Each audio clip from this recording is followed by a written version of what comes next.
No, that simply won't do. We can't keep this stirring them long. They have to find out sooner or later. But what do you mean, not yet? Fine, I hear you. But if they find out on their own, don't come for my head.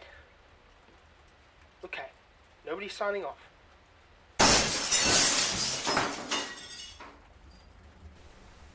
Oh, hello, my darling. I was wondering how long it would take for you to find this little place of mine. You even gave me enough time to decorate it. How nice of you. Don't try to give me that "how did you know I was here" bullshit. Your costume doesn't exactly allow you to be quiet. It's made of nothing but latex, for star's sake. You can't go 5 steps without making that awful squeaking noise. Oh dear, is that cute little knock you always get whenever I say something remotely too true for your liking? Latex went out long ago. You're in desperate need of an upgrade. You should really see whoever your costume designer is. Hey now, no need for violence. Wouldn't want you to get blood all over the floors. I just ordered the henchmen to clean it.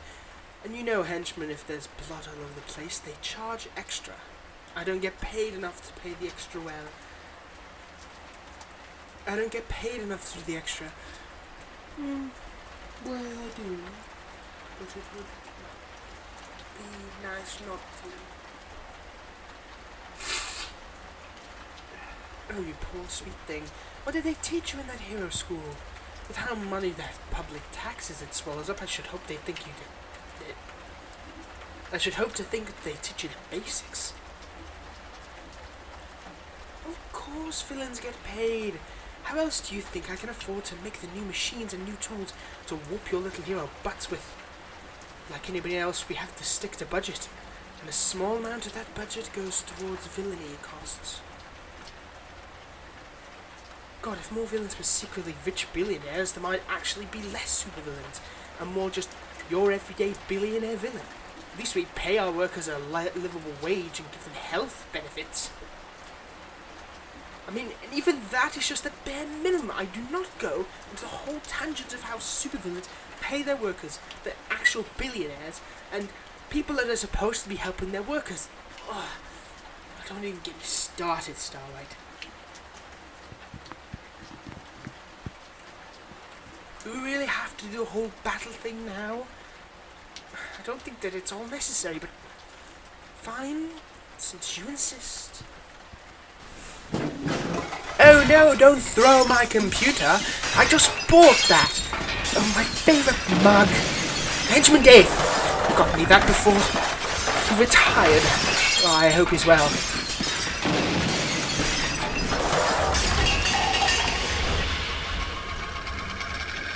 I am taking this fight seriously. Look at me. Take that, take this, and catch these hands, little Starlight. Fear me, for I am the great villain Nobody, prepared to face my unforgettable wrath. Oh, I'm going to use my powers and make you forget why you're fighting me in the first place for a short amount of time.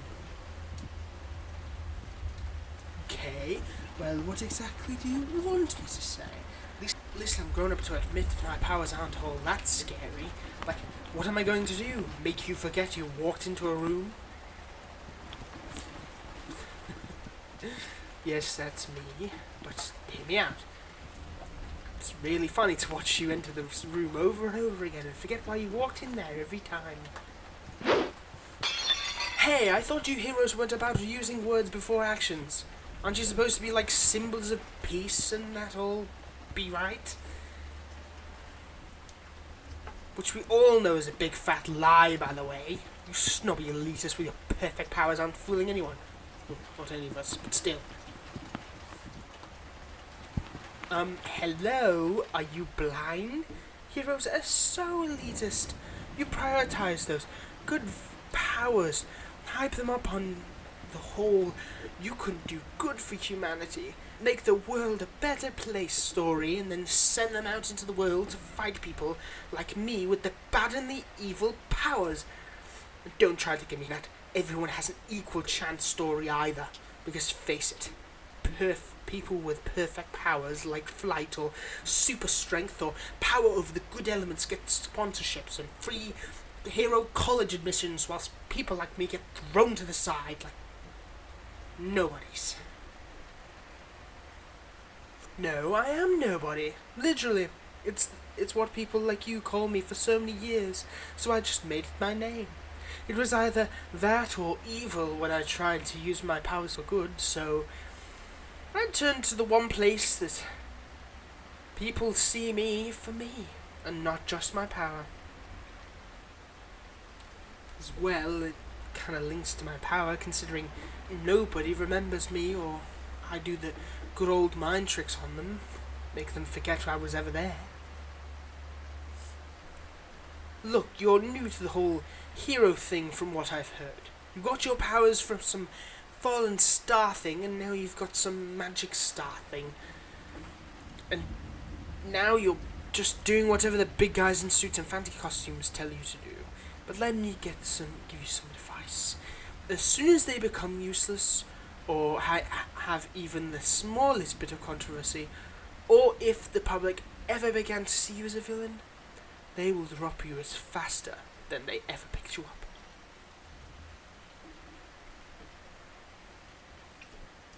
You don't need to apologize for their actions. You're still new to this world. It's all politics and not so subtle messages through strangers in shiny super suits and flashy capes. You mean it? Why are you being nice all of a sudden? You really don't know about this? And why are you taking my word all of a sudden? And you're not going to call me a liar 5 times and then sulk as the realization creeps in? No? Okay, I didn't expect to see this happen today. No offense, but I didn't think you'd be that easy to, tell me this stuff. I figured you were one of those my way is the right way kind of heroes, or would have taken a few PowerPoints worth of talk. You didn't want to know how many I made in my youth, but if I tried to convince my peers that I wasn't evil and that it was the system. Oh, little me was so hopeful about changing the world.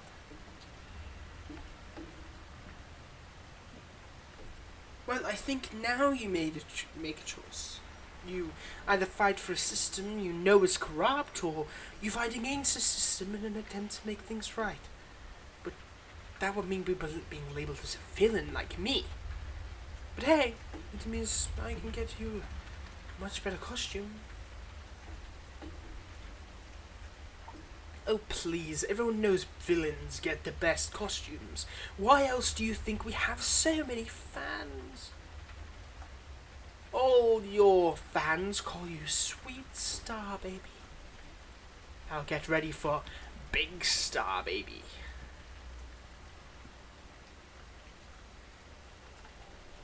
You always look cute like a star baby in my eyes, even if you were the nemesis I'd always wanted.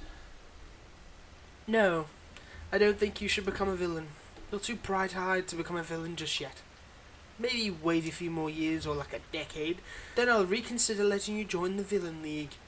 Maybe you become one of those anti-heroes. Those are becoming more popular now. And you wouldn't have to keep up with the industry standard of being the goody-goody hero. Plus, it would mean we get to stay nemesises. Sure, we'd be basically fighting for the same cause, but I like our dynamics too much to wave goodbye to it just yet. I'm waiting for Starlight and nobody but to become a rivalry for the ages. Just think, someone with the magic star power, and the other with the power to make people forget things. Sure, it doesn't exactly line up, but at least there's something fresh. It's better than the typical water hero and fire villain duo that seems to be everywhere. But now, it'll be an anti-hero Starlight and villain Nobody. That's already way more interesting than any hero-villain dynamic I can think of. In fact, I bet my villain friends will be jealous. They're stuck fighting Mermaid Princess and whatever the other hero's name is. I don't really care. They all have lame names.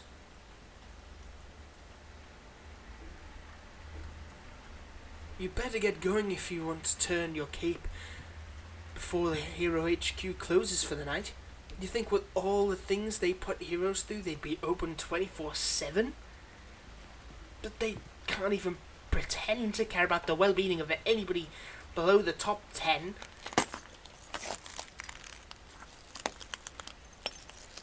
I look forward to our future battle, Starlight, and then our future alliance when you're edgy enough to turn into villainy.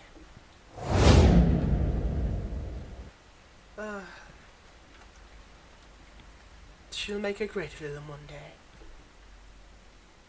Dawn, also sorry for the weird voice, if I have a weird voice. I have a cold, in the middle of, it's either cold or allergies, I have no idea. So yeah, just sorry about that.